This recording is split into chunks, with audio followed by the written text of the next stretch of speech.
नमस्कार विद्यार्थी मित्रों। अभी हम इतिहास में पांचवा लेसन भारत आज़ादी की तरफ प्रयाण वो पढ़ेंगे।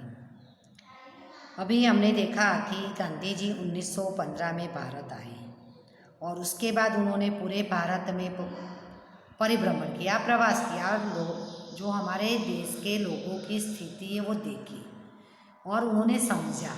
बाद में उनको लगा कि अंग्रेज़ों के कारण हमारे देश के लोगों की स्थिति दयनीय बनी है, लोग शोषित बने हैं, उनके से अत्याचार के भोग बने, तो उनको उनमें से मुक्ति दिलानी ही चाहिए। उसके कारण गांधी जी बाद में अंग्रेज़ों के खिलाफ जो आंदोलन हुए उनका नेतृत्व उन्होंने अपने हाथ में लिया। इसीलिए 1920 से 1947 का जो समय है उसको गांधी युग और गांधी उनके आंदोलनों का युग माना जाता है, क्योंकि उस समय के दरमियान जो भी आंदोलन हुए उसका नेतृत्व गांधी जी के हाथ में था और गांधी जी के मार्गदर्शन के साथ ही सारे आंदोलन चले थे। भारतीय राष्ट्रीय आंदोलन का यह दूसरा दौर संवैधानिक अधिकारों को प्राप्त करने की लड़ाई का तो था ही, साथ साथ में स्वतंत्रता की लड़ाई का भी था। अभी गांधी जी ने जब नेतृत्व लिया तभी वो कानून को साथ लेकर सारे आंदोलन किए थे। वो अहिंसा के मार्ग से आंदोलन किया था, तो उनको सारे अधिकार, संवैधानिक अधिकार जो है वो को प्राप्त भी करना था, कानूनी रूप से अधिकार लेने थे और साथ में देश को गुलामी के जंजीरों में से मुक्त भी करना था।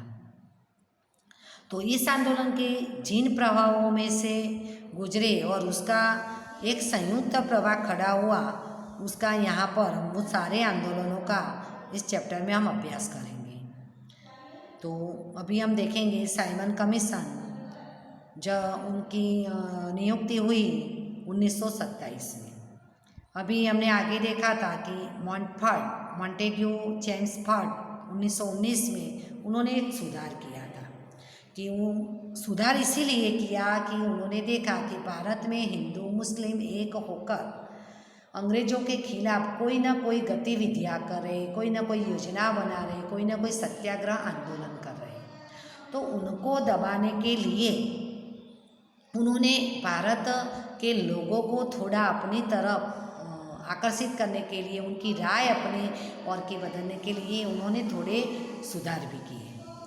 और वो सुधार को किस प्रकार लागू किया जा सकता है और सुधार को आवश्यकता के संबंध में अध्ययन करने के लिए उन्होंने 10 वर्ष के बाद एक कमीशन बनाया कि लोगों को ज़रूरियातें, कौन सी ज़रूरियातें, लोग उनके खिलाफ क्यों खड़े हुए हैं, वो सब का अभ्यास करने के लिए उन्होंने 10 साल के बाद एक कमीशन बनाना।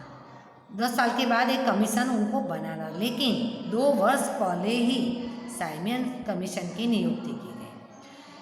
वो कमीशन का नाम साइमन इसीलिए रखा गया कि जो कमीशन की नियुक्ति उनको 10 साल के बाद करनी थी, वो 2 साल पहले कर दी गई। उसका अध्यक्ष था, उनका नाम था साइमन, इसीलिए वो कमीशन का नाम रखा साइमन कमीशन। याद रखना, जॉन साइमन की अध्यक्षता में रचित साइमन कमीशन में 7 सदस्य थे। मोस्ट IMP खाली जगह MCQ में बार बार आता है कि साइमन कमीशन के सदस्य कितने थे, तो 7। उसका नहीं तो आए कि साइमन कमीशन का नाम साइमन क्यों रखा, तो उसका अध्यक्ष था साइमन, जॉन साइमन, इसीलिए उसका नाम, कमीशन का नाम रखा साइमन कमीशन। अभी ये 7 जो सदस्य साइमन कमीशन के थे वो 7 सदस्य अंग्रेज थे। तभी ये 7 सदस्य में हमारी उस समय जो कांग्रेस थी, कांग्रेस का मूल उद्देश्य भारत को आज़ादी दिलवाना, भारत के हितों के लिए काम करना था। तो उनका कहना था कि भारतीय लोगों का दुख दर्द समझने वाला एक भी सदस्य ये 7 में से भारतीय नहीं था। अभी हमारे भारतीयों की बात रखनी है तो वो 7 सदस्य तो अंग्रेज थे, वो तो अपना ही फायदा देखेंगे। और अंग्रेजों की नीति थी कि भागला पाड़ो और राज्य करो। बाद में ये भी था कि भारत के भोग पर इंग्लैंड को समृद्ध करना था, तो वो तो इंग्लैंड का ही सोचेंगे, इंग्लैंड का ही हित सोचेंगे, वो भारत को तो पायमाल करने आए थे। इसीलिए हमारे लोगों ने ये साइमन कमीशन का विरोध किया कि भारतीय का दुख दर्द समझ, वो अंग्रेज तो नहीं समझने वाले थे, वो तो हमारे लोगों पर अत्याचार करते थे, शोषण करते थे, यातना देते थे, कैद कर लेते थे। इस विचार से कमीशन में भारतीय सदस्यों को शामिल करने की सिफारिश भारतीयों ने की। इसीलिए हमारे नेताओं ने बोला कि ये साइमन कमीशन में हमारे भारतीय सदस्यों को भी शामिल करो, परंतु अंग्रेजों ने सिफारिश नहीं स्वीकारी। अंग्रेजों ने ये साइमन कमीशन में भारतीय सदस्यों को नियुक्ति नहीं की। इसीलिए भारतीयों ने साइमन कमीशन का बहिष्कार करने का निश्चय किया। ये भी मोस्ट आईएमपी क्वेश्चन है, परीक्षा में बार बार आता है कि भारतीयों ने साइमन कमीशन का बहिष्कार क्यों किया।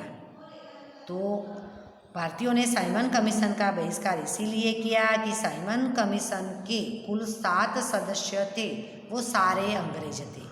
भारतीयों का दुख दर्द समझने वाला भारतीय सदस्य चाहिए, इसीलिए हमारे नेताओं ने उनके सामने सिफारिश की कि साइमन कमीशन में भारतीय सदस्यों को भी लिया जाए, लेकिन अंग्रेजों ने वो सिफारिश को स्वीकार नहीं किया।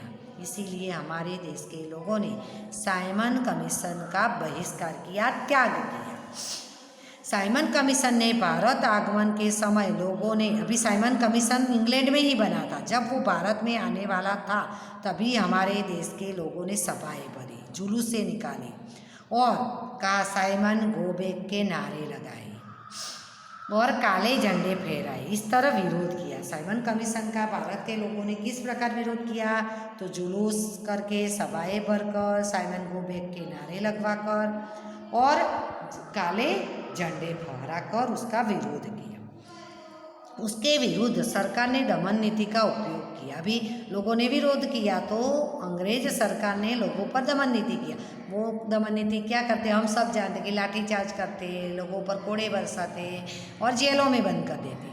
सरकारी दमन नीति का भोग अभी देखो कौन बना, तो लाला लाजपत राय, गोविंद वल्लभ पंत और जवाहरलाल नेहरू भी बने, जो बड़े नेता थे।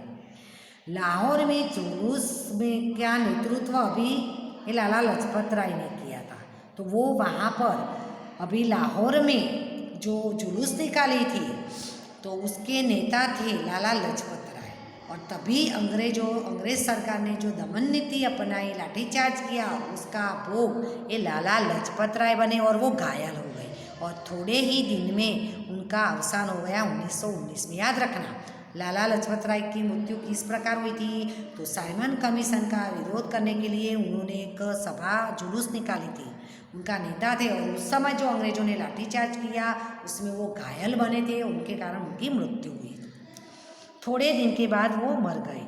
अभी लाला जी की मृत्यु के समाचार भगत सिंह, राजगुरु जैसे क्रांतिकारी ने सुना तो वो उत्तेजित हो गए और लाठीचार्ज का आदेश देने वाले उस समय का जो अंग्रेज गवर्नर साड़से था उसकी हत्या ही कर दी। हमने पहले भी देखा है कि हमारे क्रांतिकारी ईंट का जवाब पत्थर से लेने वाले थे, गरम दल के नेता थे ये भगत सिंह, राजगुरु, और उन्होंने लाला लाजपत राय को जो लाठीचार्ज करने की सूचना देने वाला जो साड़से था उसको ही मार दिया। याद रखना। अभी हम देखेंगे नेहरू कमेटी। उसके बाद तो साइमन कमीशन का बहिष्कार होने से भारतीय मंत्री बर्कनहेड ने साइमन कमीशन का विधेयक प्रस्तुत करते समय बताया कि भारत के नेता सभी दलों के अनुकूल संविधान बना कर दे तो ब्रिटिश सरकार उस पर विचार करेगी। अभी लोगों ने देखो साइमन कमीशन का विरोध किया, तभी हमारा भारतीय मंत्री जो अंग्रेज था बर्कनहेड, उसने एक कानून पारित किया और बताया कि भारतीय नेता है वो हमें एक संविधान बना कर दे तो अंग्रेज सरकार उस पर विचार विमर्श करेगी। और इस आश्वासन को चुनौती समझकर भारतीय राष्ट्रीय महासभा यानी कांग्रेस ने मोतीलाल नेहरू की अध्यक्षता में नेहरू कमेटी की रचना की। याद रखना, नेहरू कमेटी की रचना किसकी अध्यक्षता में की गई, तो मोतीलाल नेहरू जो जवाहरलाल नेहरू जी के पिताजी थे, उनकी अध्यक्षता में ये कमेटी की रचना हुई। क्योंकि तो एक ऐसा संविधान बनाकर देना था जिस पर अंग्रेज विचार विमर्श करना था, और संविधान किसके हित में बनाएंगे, तो भारतीय लोगों के। जो विवरण दिया गया वह नेहरू रिपोर्ट के रूप में जाना जाता है। अभी उसमें जो संविधान के बनाकर दिया गया उसको क्या कहा जाता है, तो नेहरू रिपोर्ट। जिसमें क्या, अभी नेहरू रिपोर्ट में क्या दिया गया था, तो स्थानीय स्वराज्य यानी ग्राम पंचायत, तालुका पंचायत, जिला पंचायत, वो सब डोमिनियन स्टेटस, स्वतंत्र न्यायतंत्र, न्यायपालिका भी स्वतंत्र रखी जाए ऐसी मांग की, मूलभूत अधिकार जो हमारे संविधान ने हमें दिए वो अधिकारों की भी मांग की, विचारवाणी का जो स्वतंत्रता का, समानता का, शिक्षा का, वो सारे अधिकारों की, वयस्क मताधिकार यानी 18 साल के व्यक्तियों को मत देने का अधिकार प्राप्त हो उसकी भी मांग, इन सारे विषयों को नेहरू रिपोर्ट में शामिल किया गया। और अंग्रेज सरकार ने उसे स्वीकार नहीं किया क्योंकि ये भारतीय लोगों के हित में था, तो अंग्रेजों को उससे फ़ायदा नहीं होने वाला था, इसीलिए अंग्रेजों ने ये नेहरू रिपोर्ट का पर ध्यान नहीं दिया, उसका स्वीकार नहीं किया। Okay, thank you. MCQs बना लेना।